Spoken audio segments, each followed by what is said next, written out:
le wa mama lama wina ta oto vai ia le tata nonga fisiri le whainga palo ta lu mama lama le foina mama lama tulanga na il nefa mama lama mai i le fono polo vai fono mo polo ale no fai tu la ko ta una ato ma sis ia o fio e fitu aso la wa fio ngale o fai ta wa tu pe masalo pe to di mai pe to fa aso le na mai fai mo fam sino il melanga to o su fono o melanga ale la fetou siu o le ele siu ale foi we male siu e wo le la po fio siu io la a o ro ilo ka ngoi foi li le la ka ngoi fa makai ku ya ke o ro o isu makai ele tulanga le el tulanga le fatustusa e fa msinga e wala si sanga fa o kula fonga le rule of law le fa ya i le foi fa ya il dato tu la forno foi le o fa no mswafa e manto fa no mswafa ngal pawa ava kwala o kalsa e sa we foi nale yu ya al tulanga lana ole ka kilo ia i le mele tau te pena se mato a pili wa for ka sile ia inga ole sau lalo le fawai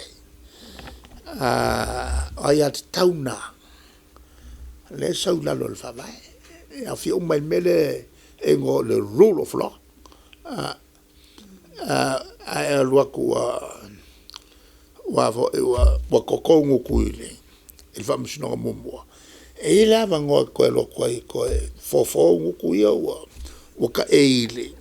il va msino mo ala no la e mai il fa vai e mai il fa vai a lua ku mo kukupa e ko saula e fofo fa ka kalise dava se kai me o mai lo kukupa ia nga ko lo kulola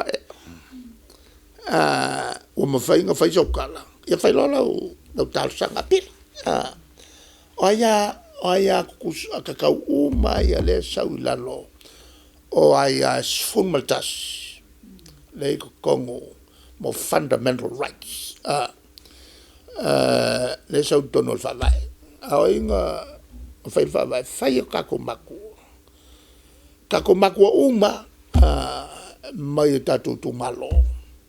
ia ma kamai nga ko fai saya e alam tawe a taul mele la nga ile si fai mai nga long kamanga ia ele ai sa awe uma ia tatu pato mai tatu no o le turangalana e le tonu sfutasi ia ayat tau e ki kalangosa lokoi yo mafafonga le la kom foi le si vanga kapungi mai au nge ko ka kwala lo ngoku se me ala kapungi mai le mo meo o ayat tau ia le o mai tai o malo o lo ilalo o le pulenga al Commonwealth le tulanga na le ele mfai ngo le kalango e meia ai amato mai o le avela fa malo ele vamos no man go vol vamos no o le siku kingo le e no fala to le la to tu vai mo tu ia la to foi pa ale vo e no fo tu pal mene il la to foi tu vai e foi la to pa ale vo te no fo tu mal malo ato capeneta e foi mato pa e fa lo la le pa le situtino fa lo le situtino fa lo ai le va per la pour le fai kila le chico kingo sa kele ngo pour le fai kila ia sei kukingo se si kukingo e mese la le tutino le parlement le tutino le parlement le supreme law making body le tunu le anga o ile ia ile pule tangata lo te o malana vai ia vo i pule ai ke mai e lunga al kokolu le ia le ao le malo e ke mai e lunga ko ke al kokolu le o lo ia le ao le malo lo ia le fo le pule tutasi e le tulanga o le lem fai on moriases e meu le tulanga la fai mangalo tangata e vanel nau il fa nga o le pawa ngalo ile me nga fela ai lo o le tulanga la na o le ia ile isa mato fo i tamai ai at tau e peo na mai le futasi fundamental rights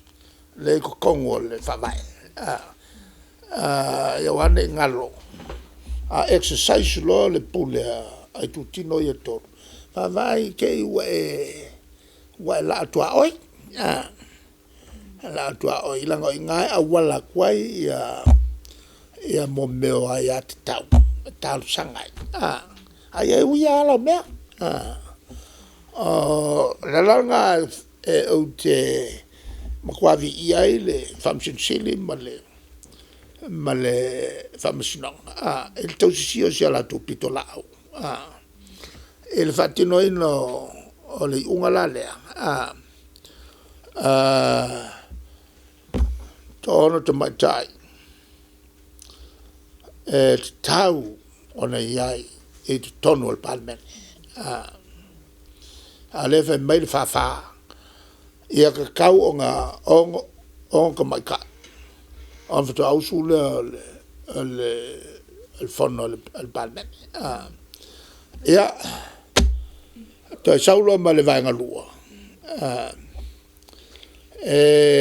sei umaleleia ia me ia ona fucking olone o isi me mai on fa pelola the parliament should now be properly constituted al fa pungala ia woni ngalo fo ia tato ke fa kaila wa li ungala nga o le court of appeal o le fa unga me uma le la avo ta otomai le la fa nga solo i mato e na mato foi manato sei tam fa ia sina tam fa nga popo e le tulanga o le pel pela o tu tawana le UFC ni mai ada karanga fa makai sa mo ya u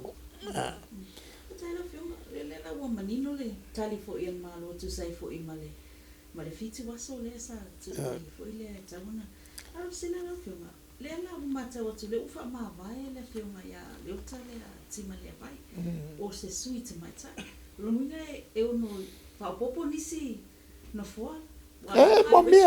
mo mia ai manto fo a fai quella al balot e un fa su ya wale va penga o na a wai a fai foi ia fenga palot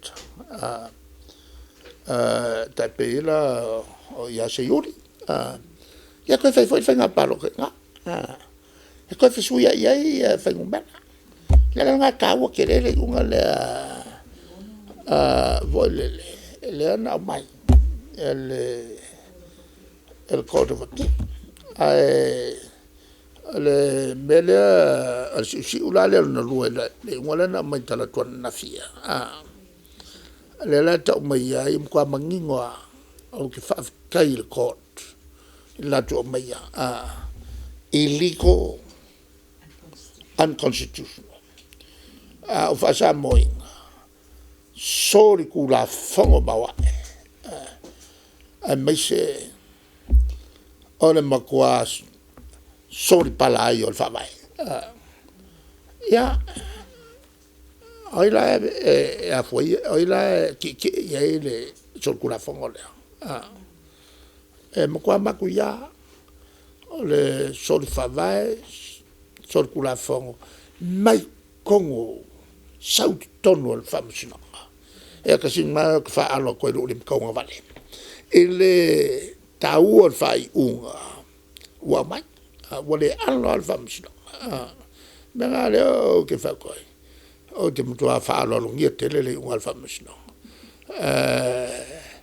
ele tulanga na ya va ben on va pele ya voilà o tau o so mai lo mavo o ngala o sa ko kongui em kwa mawa el berni le voilà o man kwa ele o pu a tofila o kanga kai le sa fe tono le o mak o tangata ia wa iloa lona soltu la fono mawa e mese le ko o le soli fa vai ele ko fakali at pawale me o se vali lo official le o me lo ko fil o di maia makai kai le mu ko la u kai e kwa le bela ye fale tu wai tangata o le tan blala le bulna to filan fai tolo ile mele o le le tangata foi le ua ngailoa ua ke le mele ua fai ile ka fakali al pawa le mele o le tua ia se vai loila ai ko fili o lima ia o lima mo vai fa ko foi nga ka ko ka ngoi o ado ko mele il ko famo o fa sala la o ça va pas que là qu'on fait une conduite sur le oh mon cas il y a le talia tout là na et ne mato faut tomber fait nga wa la muri al fa a faia te manatu o yese met fital sangai kal sangai le se kafia ya la fi fait se matu tal sangai si u le ungale po la tu la na si ne foi moi ele si o momo o pengi ka nga si o meio la ya